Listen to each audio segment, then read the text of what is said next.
Hey everybody, welcome back. I'm William. I'm Kina. And we are the Nerdy Weds. Today we are discussing a spoiler review of the Dungeons & Dragons Honor Amongst Thieves movie. You've been waiting to do this, haven't you? I have been waiting to do this. I am a huge fan of Dungeons & Dragons. So let's just jump right into it. As being, you're a huge fan, I'm a non-fan. And by non-fan, it doesn't mean I don't like it. It's just not one of the things I've ever been into. And you'll get to see a perspective from both sides of the fence with this spoiler review. Yep. So being a fan, I already have inside knowledge of how excited you were after seeing this movie. Yeah. So we got to go see an early access viewing of it the weekend before it came out. And that was really cool. I've never been to an early access viewing of anything before. And it was through a group in our local area who hosted that event. Mm-hmm. So it wasn't because we're the Nerdy Weds that we got to go to that. You should have let them believe that. This is not a sponsored video. We did see it for free, but not because of the channel. Because of a nerd group that had some access to it and put it out there, and we saw it and we went. Yeah. So I want to talk about the premise of the movie, the way I see the premise as a fan. Okay. The way I saw the premise of this movie is a campaign of characters going through this adventure. So there are 4 player characters I saw in this movie, and the story is pretty much told from the perspective of Edgin, which is Chris Pine's character. The rest of the characters join into the group with Doric, Simon, and Holga. And that rounds out the player characters. All of the other characters we see in the movie are pretty much non-player characters in the story, including Zinnik? The Paladin. Yeah, Yendar. He is a very powerful non-player character who comes in to assist them for a short period of time until they're back on track in the plot. So as a D&D player, you looked at it as a campaign. For me, being that I don't play, I looked at it as just a fantasy movie, a good fantasy movie that I would watch time and time again.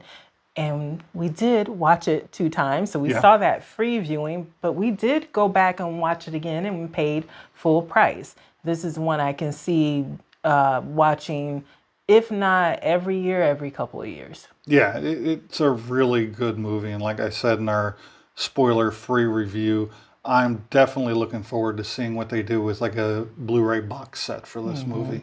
And like we talked about in the spoiler-free review as well, I'm really hoping that they do a sequel, that they do a series of movies with a franchise with this IP and preferably with the same characters, but even if just a few of them return, I'd be fine with that too. Or if it spinned off into more characters in the same world. But I really would like all 4 of them, because that was one thing that I really enjoyed about the movie was the dynamic and the chemistry between all of the characters, and that the characters all had a character arc. They had good character development, and each of them had good motivation and a good story. Yeah.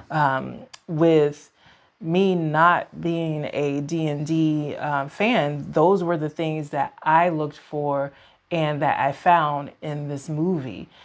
It reminded me a lot of Guardians of the Galaxy, with how the characters interacted with each other and how they worked together to accomplish their purpose, their goal.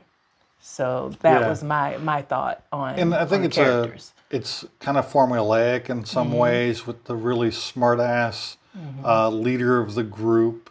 In this sense was Edgin. Chris Pine's character was the leader of the group per se. Then you have things like Firefly with Captain Mal, and I'm trying to think of Guardians of the Galaxy with Star-Lord. Well, that's why it reminded me a bit of Guardians of the Galaxy, because with Captain Mal, he's a smartass, right? But he's also got it together. Yeah. Whereas with Chris Pine and the other Chris in Guardians of the Galaxy, both of their characters are can be a little bit of, a buffoon, not necessarily buffoon, but, They make got their stuff mistakes. together. Yeah. Yeah, they're not figuring perfect. it out still. Yeah. They're still figuring it out. But that's actually part of their charm, Yeah. at least for me. Yeah, and speaking of charm, this movie was full of charm, And then you have, the Hugh Grant. Oh, wait, character. not to go back. I said that's actually part of their charm, but spoiler alert for Guardians of the Galaxy if you haven't seen it by now, but what are you doing? But it was not charming of Star-Lord to do what he did with in relation to what's his name, the Snap, Thanos. Thanos, brain freeze. Yeah, that wasn't charming. But back on track now. I don't even remember what you're talking about. You don't remember?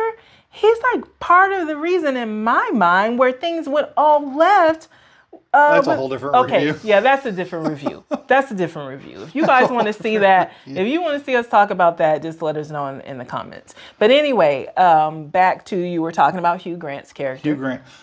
Hugh Grant, he's a wonderfully arrogant character. He plays the character very well. He's got charm, but it really wasn't a character that I can't imagine a lot of people liking this guy. Yeah, that's why I made that face, because I was like, nah, he didn't have charm. He was what's the schmarmy? Greasy. Yeah. I felt like the movie lacked in the big bad guy area of the movie. There wasn't any character development for the big bad guys. Okay. The BBEGs. I can agree with that, because at first I was wondering where you were going with that when you were saying they lacked in the big bad guy, because they had a clear bad guy. But you're 100% right that there was no character development with that character, and that's one of the few that didn't have it. The main characters had it. Oh, for days. But she did not. And when I watch a movie, I'm always looking for characters that I want to cosplay. And it's a bit of liking the costume, but then also liking something about the character. And at first, I was like, oh, I want to cosplay her character, especially with the way the blue gown changed into the red, because, she was, what are they called? She was a red wizard. Red wizard. But then there was no development. There was no clear motivation from her other than, I'm a red wizard, and this is what red wizards do. And we're going to destroy the city of Neverwinter and create a new undead army to expand Thane power. Because that's what we do? Because that's what we do. So no character development at all, because the best villains, and I've said this before, we've probably said it in reviews in the past, but to me, the best villains are the one where you can kind of understand a little bit where they're coming from. And a part of you are like, deep down, I would want to do that too. But with this character, no. The more I watched it, I was like, nah, I don't want to cosplay her. I like the gown, but I don't like the character at all. It wasn't Darth Vader level, where Darth Vader was on screen for, I think it was 8 minutes in the first movie, the first Star Wars movie. And everybody fell in love with him instantly because of his presence, his voice, the costume, the menacing, everything about him was awesome. You didn't need to develop his character. Mm-hmm. He had so much going visually that everybody just instantly fell in love with Darth Vader. Mm-hmm. That wasn't the case with the villains in the story. Right. Serafina, I think, was her character's name. Yeah. Mm-hmm. And that's true of a lot of D&D campaigns. The GM tells the players, hey, this is the bad guy. And it's a very surface level. This is a bad guy. They want to do an evil thing. Go out and stop them. And that is the development of that entire story, depending on what kind of campaign you're in. You might get more than that in a bigger campaign, but a one-shot, and this feels like it could be just like a really big one-shot. Okay. Maybe a 3-session campaign. Well, another thing that I enjoy going back to, like, character development, is that all of the main characters, like we said, they did have great character development, but there were stakes in this. And you felt like each person contributed in their own way. I know that Chris Pine's character was the main character, but they would not have beat the big bad if not for every single person in the story. And I really appreciated that. I liked that. Yeah, everybody had major contributions to the story. It wasn't everybody supporting the main guy. It was the main guy relying on the people around them just as much as they were relying on him. And that was really great. It really played into the idea that this is not your typical movie where you have the hero and all the other characters are there to either tell them how great they are or sacrifice themselves or in some other way to uplift the main character. It was merely he was a member of the group and the camera primarily followed him and what he was doing and with the group with him. Now, there were a lot of shots of the other characters by themselves, but our main perspective was watching what was going on around him. So what were some other things that you liked or that stood out to you as a person who is really into D&D? I love the shots they took at DMs. The bridge scene where they're standing there and Simon, while Zenek, I think his name is, the paladin, was explaining the ridiculous way, and this comes from really old school D&D. There were traps set up in that game. I want to say Dungeon of Terror or something, where the traps were so extremely elaborate that it was almost impossible for players to get through it alive. And it was just this really long, elaborate trap.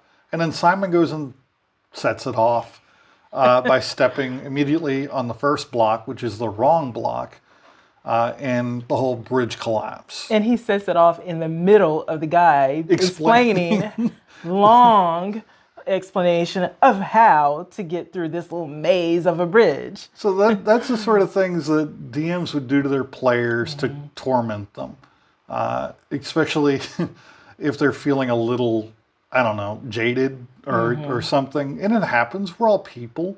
The GM can be like, you know what, I'm really going to stick it to these guys in this session and create this huge, elaborate puzzle for them to try to get through with deadly consequence.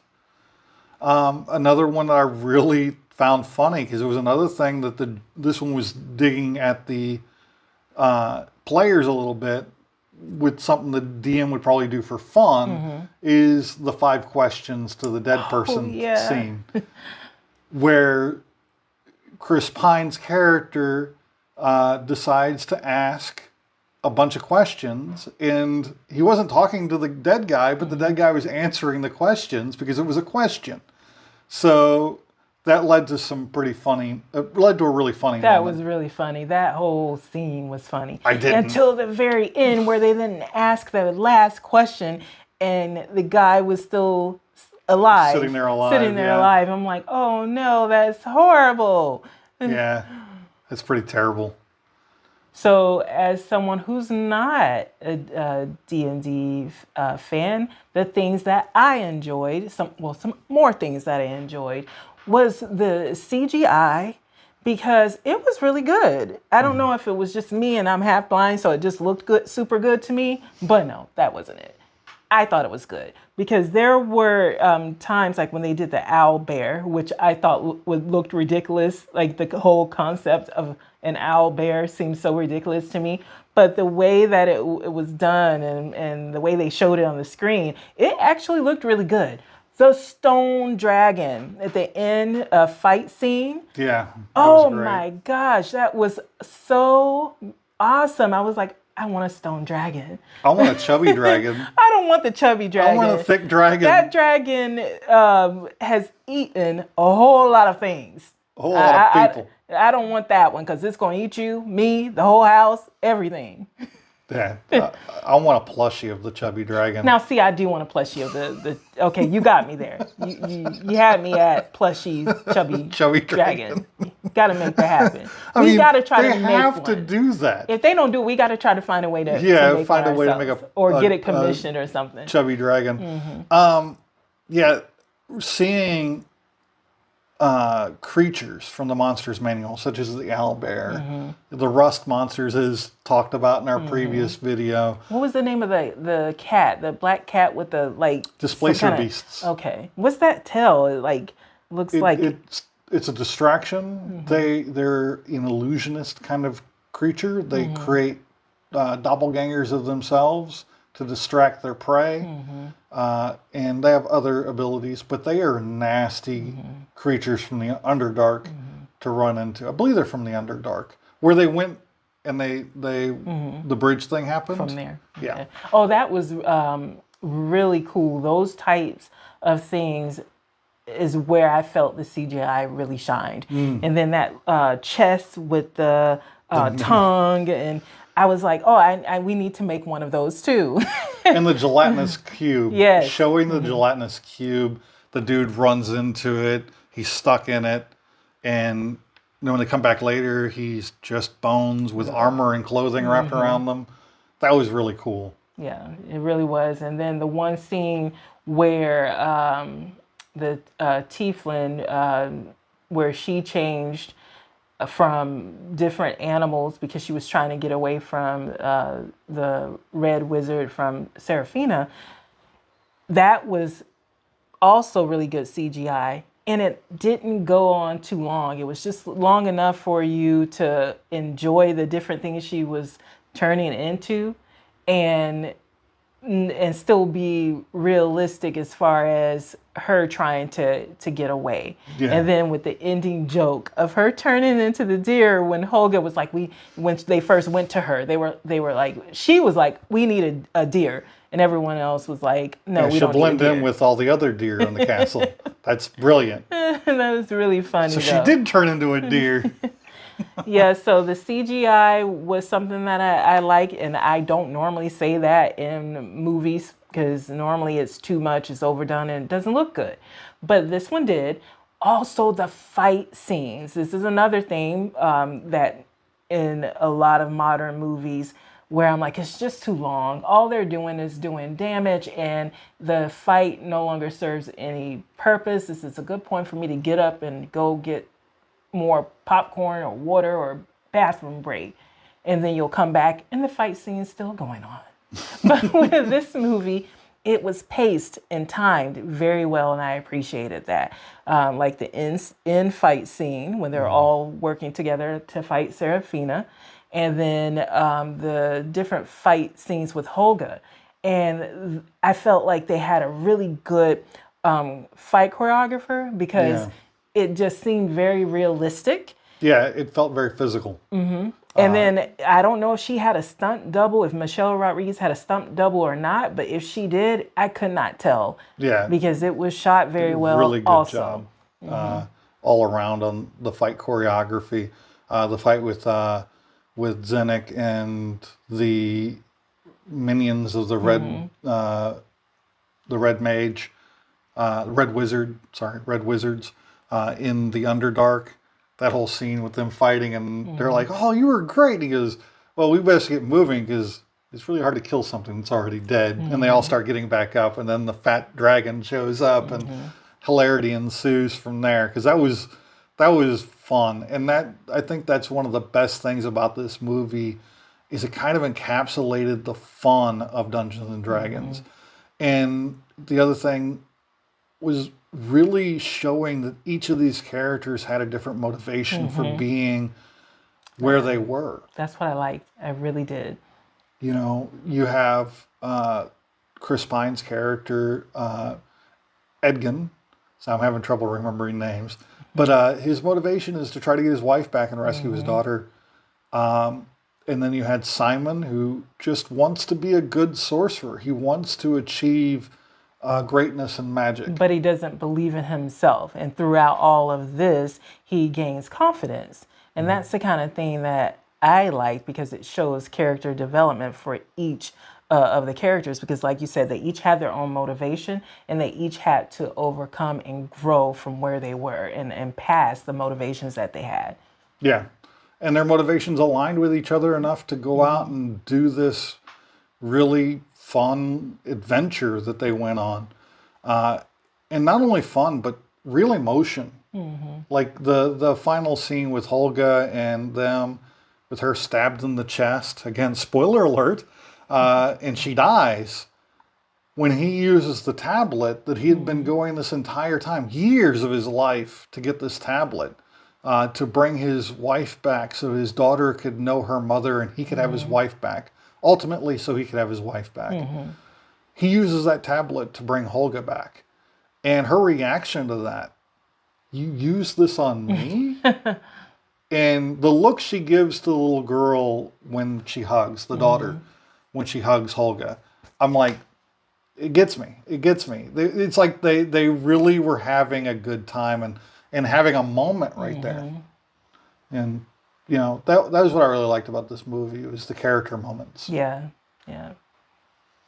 So it had a good balance of character moments and a lot of fun and some good action and some decent CGI, and it all worked together to make for a really great and entertaining movie. I enjoyed it and will, of course, watch it again because you're buying the Blu-ray, and I can't wait for the Blu-ray to come out and for us to see what's on it, and if they have, like you said, any special features and such. And maybe there'll be something on there saying there's going to be another movie. And I think the way they represented magic in this movie was really good.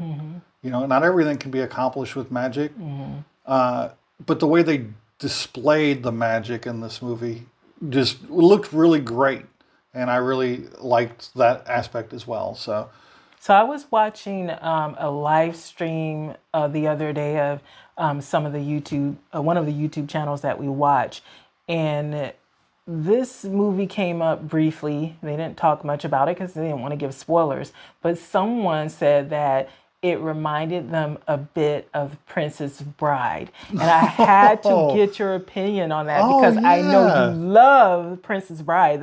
That's one of your favorite movies as well. So I just wanted to see what your thoughts on that. No, I can see that correlation with this group of disparate people who've joined together for a common cause to rescue the princess, Buttercup.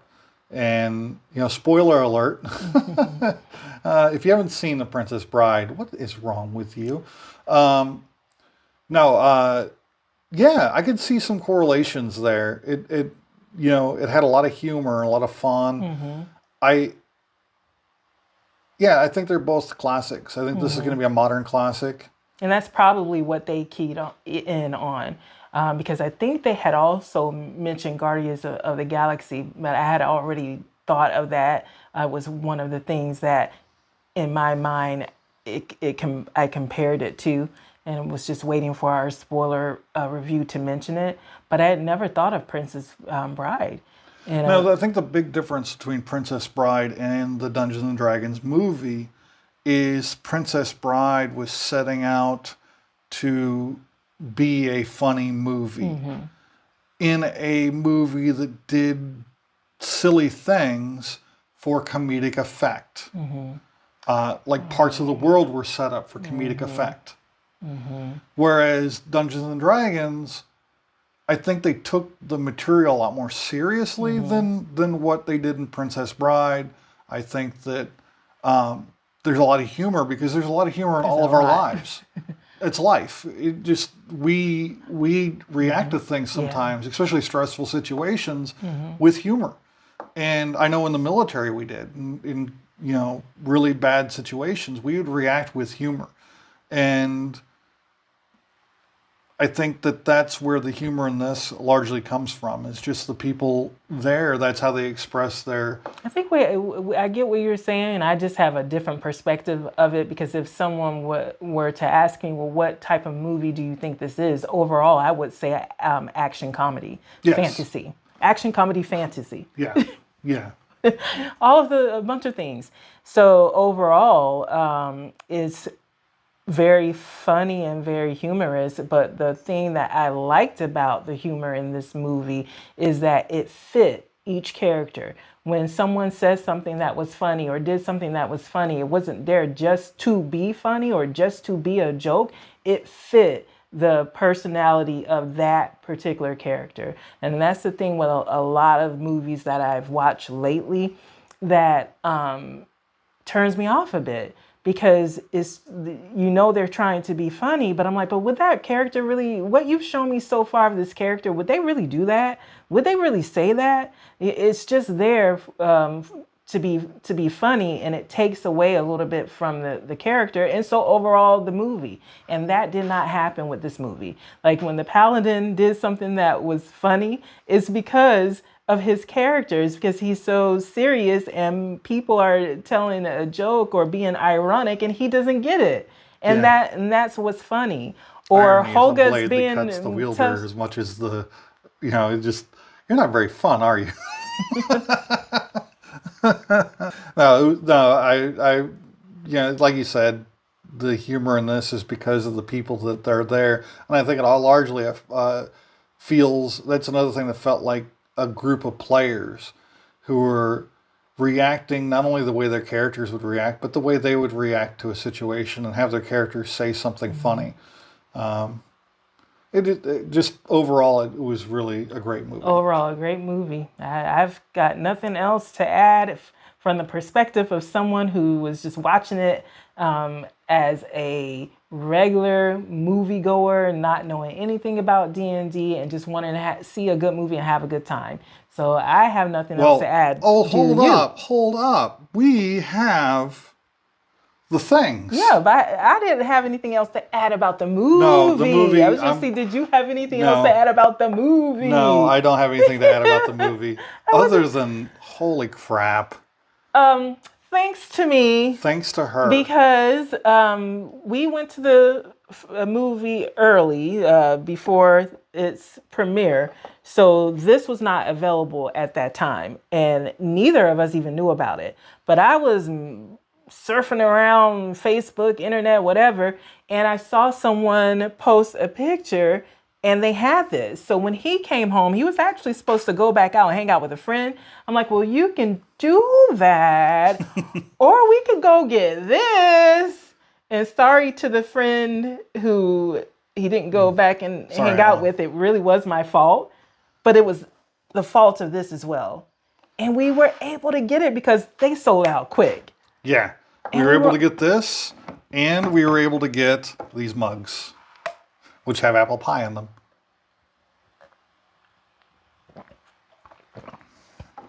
That's good. So this is a popcorn bucket. The way the popcorn goes in, you open the top, and you see I've already put dice inside of it. It's D20, so you can see, I don't know how much you can see of it, but it is so freaking cool. And then the mugs, on one side, you have the ampersand.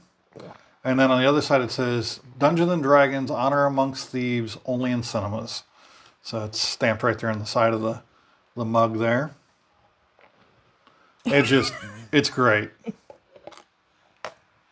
So, really awesome merchandise. These were not cheap. I think this was $37, but with a large popcorn. Yeah, with the large popcorn, it's $37 total. And these were $20 each, or $30 with the drink, and the drink was really good. It was the pomegranate. I can't remember what all was in it. I don't It was remember, really good. but we just got the drink in one and shared it, and it was good. You're right. So with that, thank you for joining us. Like, comment, and subscribe, and until next time. Stay nerdy.